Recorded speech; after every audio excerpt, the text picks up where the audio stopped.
வாங்க இன்றைக்கி நம்ம மட்டன் வச்சு பெப்பர் கிரேவி எப்படி செய்கிறதுன்னு பார்க்கலாம். இதுக்கு நான் ஒரு 1/2 கிலோ மட்டன், அதுக்கு 200 கிராம் சின்ன வெங்காயம், 4 வெள்ளைப்பூடு, கொஞ்சம் இஞ்சி, 5-6 பச்சை மிளகா, அப்புறம் கொஞ்சம் கருவேப்பிலை எடுத்திருக்கேன். அப்புறம் இது வந்து பார்த்திங்கன்னா பெப்பர் கிரேவியில் நம்ம தேங்காய் திருவி போட்டு செய்ய போகிறோம். அது ரொம்ப டேஸ்ட்டாக இருக்கும். அப்புறம் மிளகு, சீரகம், சோம்பு, இது 3ஓட பொடி, அவ்வளோதான். இதில் நம்மளுக்கு பச்சை மிளகாவும் மிளகோட பொடியும் தான் டோட்டலாக இதுக்குரிய காரத்துக்கான உரைப்பேன். ஃபஸ்ட்டு நம்ம இதுக்கு ஒரு பேன் வச்சுக்கிறோம், குக்கர் வச்சுக்கிறோம். இந்த குக்கரில் கொஞ்சமாக நல்லெண்ணெய் சேர்த்துக்கிறேன். இந்த பெப்பர் கிரேவிக்கு நம்ம நல்லெண்ணெய் தான் சேர்க்கணும். இது பார்த்திங்கன்னா ஒயிட் கலரில் வரும் கிரேவி. இது வந்து வீட்டில் அன்றைக்கி என்னோடய பையனுக்கு வந்து கோல்டாக இருந்துச்சு, அதனால் சரி பெப்பர் கிரேவி செஞ்சுருவோம் அப்படின்னு சொல்லிட்டு மட்டன் வச்சு பெப்பர் கிரேவி செஞ்சேன். இதுக்கு வந்து பெருசாக தாளிப்பெல்லாம் ஒன்றும் கிடையாது. டைரெக்டாக எண்ணெய் காஞ்சோனே மிளகு பொடி, சீரகப்பொடி, சோம்பு பொடி இதை நம்ம எண்ணெயில் சேர்க்குறோம். நீங்கள் வந்து ஹை ஃப்ளேமில் வச்சு செய்யாதீங்க. ஏன்னா எண்ணெய் காஞ்சோனே இந்த 3மே வந்து பொடியை நம்ம சேர்க்கும் போது ஈஸியாக அது வந்து கருகி போகிறதுக்கு நிறைய வாய்ப்பு இருக்குது. அதனால் மீடியம் ஃப்ளேமில் வச்சு எண்ணெய் காஞ்சோன்னே இந்த பொடி எல்லாத்தையும் டேரெக்டாக சேர்த்துருங்க. அப்புறம் இதில் நம்ம நறுக்கி வச்சுருந்த வெங்காயம், வெள்ளைப்பூடு, இஞ்சி, பச்சை மிளகா, கருவேப்பிலை அதையும் டேரெக்டாகவே சேர்த்துட்றேன். பாருங்கள், நான் மீடியம் ஃப்ளேமில் வச்சுருக்கனால குக்கர் வந்து உங்களுக்கு அது குக் ஆகிறதே தெரியல. டேரெக்டாக நான் எல்லாமே போட்ட மாதிரியே இருக்குது எண்ணெய் காயறதுக்குள்ளேயே. ஆனால் நம்ம எல்லாமே நிதானமாக தான் போடுறோம், மீடியம் ஃப்ளேமில் தான் இருக்குது. இப்போ இதுக்கு தேவையான உப்பு போட்டுக்கிறேன். இந்த டிஷ்ஷுக்கு தேவையான மொத்த உப்புமே இப்போவே போட்டுடலாம். இதுக்கு வந்து பார்த்திங்கன்னா எத்தனை பேர் மட்டனுக்கு வந்து தேங்காய் இந்த மாதிரி திருவி போட்டு சேர்த்துருப்பீங்கன்னு எனக்கு தெரியல. இதை வந்து பார்க்கும்போது நீங்கள் என்ன தேங்காய் போடுறீங்கன்னு நினைக்கலாம். இப்போ நம்ம சொல்கிற மாதிரி மெத்தடில் செஞ்சு பாருங்கள். இது கறி குழம்பெல்லாம் நமக்கு தனியாகவே தேவைப்படாது. இதே வந்து நம்ம கிரேவியாக இறக்கணும்னா இதே நம்ம தோசை, இட்லி, சாப்பாடு எல்லாத்துக்குமே சேர்த்துக்கலாம். இந்த கிரேவியே தண்ணியாக இல்லாமல் கொஞ்சம் ரொம்ப நல்லா கன்சிஸ்டன்சி, திக்கான கன்சிஸ்டன்சிக்கு எடுத்தோன்னா சைட் டிஷ்ஷாகவும் எடுத்துக்கலாம். இப்போ பாருங்கள், நான் வெங்காயம் வதங்கினோன்னே இதுலேயே தேங்காய் திருவுனதையும் போட்டேன்.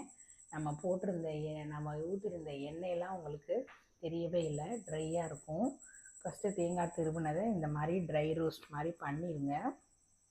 அதுக்கப்புறம் நீங்கள் மட்டன் சேர்த்தா கரெக்டாக இருக்கும். இதுக்கு நம்ம தேங்காய் எண்ணெயில் செஞ்சால் அதுக்கு ஒரு ஃப்ளேவர் வரும்ல, அது மாதிரி இப்போ நம்ம தேங்காய் சேர்த்துருக்கனால ஒரு ஃப்ளேவர் கொடுக்கும், நல்லாயிருக்கும். இப்போ நான் 1/2 கிலோ மட்டன் எடுத்திருக்கேன். இப்போ தேங்காய் திருவுனதுன்னு சொன்னேன். தேங்காவோட அளவு அப்படின்னு பார்த்தீங்கன்னா ஒரு 3 சில்லு அளவு. சின்ன தேங்காய் முடியாக இருந்தால் ஒரு 1/2 முடி அந்த மாதிரி போட்டுக்கலாம். டைரெக்டாக மட்டனை கழுவி வச்சுருந்த மட்டனை இதில் சேர்த்தாச்சு. இப்போ வரைக்கும் நான் தண்ணி எதுவுமே சேர்க்கலை. இதுக்கு தக்காளி போட்டுறக்கூடாது, வேறு எந்த கரம் மசாலா எதுவுமே போட வேணாம். நம்மளுக்கு மொத்த ஃப்ளேவருமே சோம்பு பொடி, மிளகு பொடி, ஜீரகப்பொடி மட்டும்தான். அதுக்கடுத்து வெங்காயம், பச்சை மிளகாய், இஞ்சி, பூண்டு சேர்த்துருக்கோம். எதுவுமே பேஸ்ட்டாக போடலை, டைரெக்டாக தான் போட்டிருக்கோம்.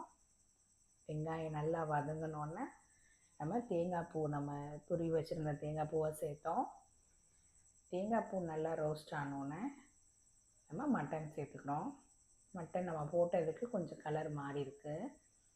இப்போ இந்த ஸ்டேஜில் கொஞ்சமாக தண்ணி ஊற்றிக்கிறோம். கொஞ்சம் தண்ணி ஊற்றி இப்போ ஹை ஃப்ளேம் வைக்கலாம். இது வரைக்கும் அது மீடியம் ஃப்ளேமில் தான் இருந்துச்சு. இப்போ ஹை ஃப்ளேமில் வச்சு குக் பண்ணுறோம். கொஞ்சமாக தான் தண்ணி சேர்க்க சொல்லியிருக்கேன். ஏன்னா இப்போ இதுக்கு வந்து நம்ம அளவெல்லாம் பார்க்கணும். அதாவது பெப்பர் பொடி கரெக்டாக இருக்குதா, உப்பு சரியாக இருக்குதா, எல்லாமே. அதுக்காக தான் கொஞ்சம் நம்ம இப்போ தான் ஹை ஃப்ளேம் மாற்றிருக்கோம். தண்ணி ஊற்றிட்டு கொஞ்சம் நேரம் வதக்கி விடுங்க, ஓப்பன்லேயே இருக்கட்டும்.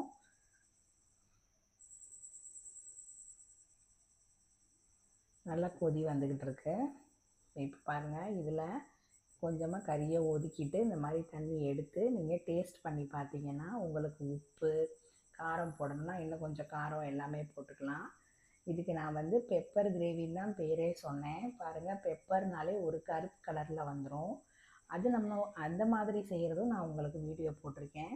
இது வந்து பெப்பர் கிரேவிலே ஒயிட் கலரில் இருக்கும், லைட் கலராக தான் இருக்கும். கறியை டைரெக்டாக நம்ம வேக வச்சுருந்தனால நான் வந்து ஒரு 7 விசில் வச்சேன். டோட்டலாக 7 விசில் வச்சுட்டு குக்கர் ஓப்பன் பண்ணி பார்க்குறேன். பாருங்கள் எப்படி இருக்குன்னு.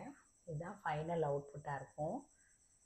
இது கொஞ்சம் நான் தண்ணியாக வச்சுருந்தேன் அன்றைக்கி. நான் அவ்வளோதான் தண்ணியே சேர்த்தேன். ஏன்னா இது நான் வந்து அன்றைக்கி ரசத்துக்கு பதிலாக இந்த பெப்பர் கிரேவி ஊற்றி தான் வந்து சாப்பாடு சாப்பிட்லாம் அப்படின்றக்காக இதை செஞ்சுருந்தோம். உங்களுக்கு வேணும்னா இன்னும் கொஞ்சம் திக் கன்சிஸ்டன்சியே வச்சுக்கலாம்.